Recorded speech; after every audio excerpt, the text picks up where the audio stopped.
இன்றைக்கி நம்ம வீட்டில் காலையிலையும் தக்காளி சாதம்,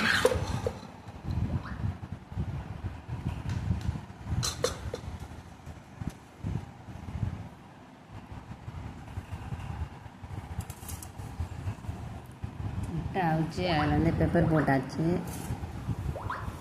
மதியத்துக்கும் இதுதான்.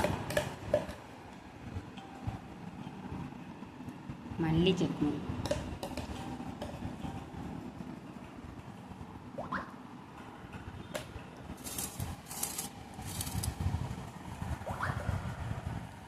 மதியத்துக்கு பிள்ளைங்களுக்கு தக்காளி சாதம் வச்சு மல்லி சட்னி வச்சு கொடுத்தாச்சு. இது வந்து என் பெரிய பையனுக்கு இது சாப்பிட்டுட்டு லஞ்சு கொண்டு போகல, அதனால்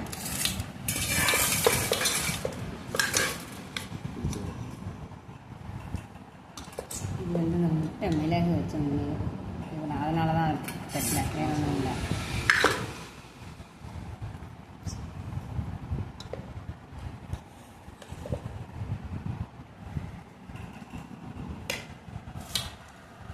மதியத்துக்கும் இதுதான் சாப்பாடு. இது காலை சாப்பாடு. இன்னைக்கு காலையில் வந்து சாப்பாடே சாப்பிட்டுக்குவோம்.